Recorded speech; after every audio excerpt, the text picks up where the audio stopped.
Polish relative pronouns który and jaki made easy.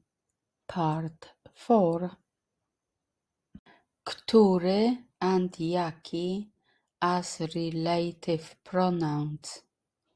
Another common purpose of który and jaki is to introduce relative clauses. These are grammatical units supplying additional information about a noun or a pronoun.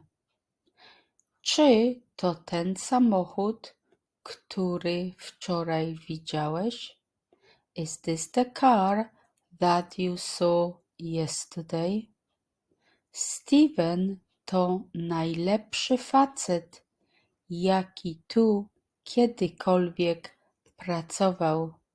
Steven is the best guy that has ever worked here.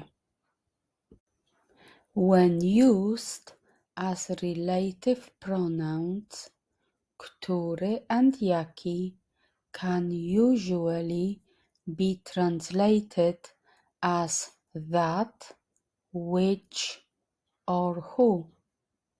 Mam kolegę, który mieszka w Krakowie. I have a friend who lives in Krakow. It's impossible to omit który the way you could sometimes omit which, that, or who in English. In other words, saying samochód wczoraj widziałeś is a serious error in Polish, while the car you saw yesterday is perfectly fine in English. And finally, it's important to remember that when który and jaki are used as relative pronouns, they have to be preceded by a comma. Yet another difference between Polish and English.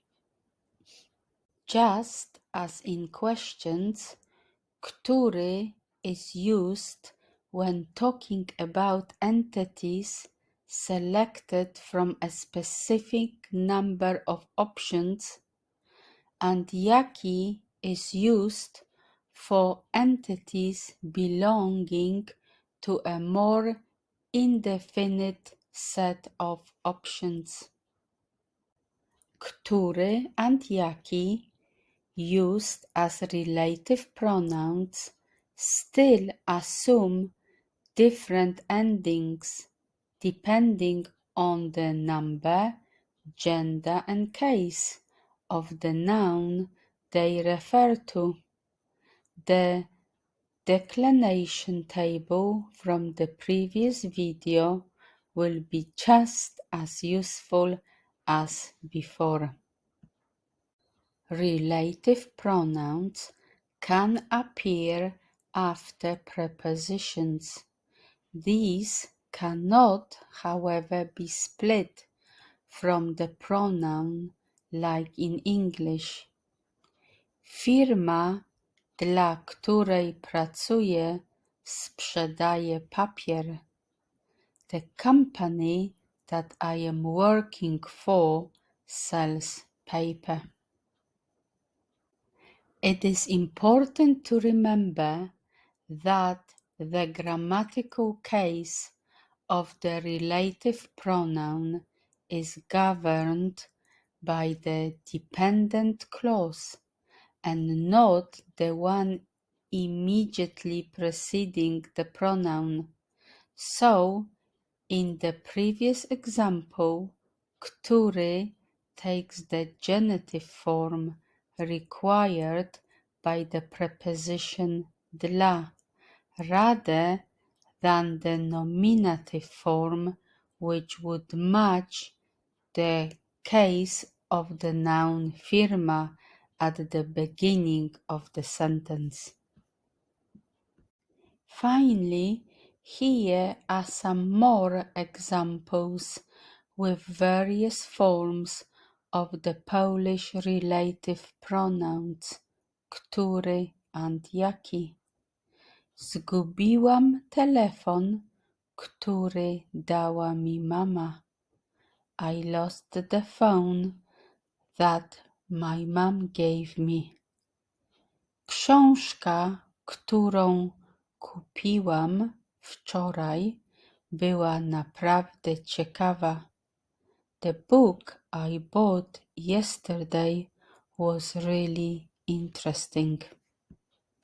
Zaznacz wyrażenia, których nie rozumiesz. Mark the phrases that you don't understand. Steven jest najwyższym człowiekiem, jakiego znam. Steven is the tallest man I know. To jest najsmaczniejsza kawa, jaką kiedykolwiek piłam. This is the most delicious coffee I have ever drunk. To najlepsze sandały, jakie mam. These are the best sandals I have. To wszystko na dzisiaj. Do zobaczenia.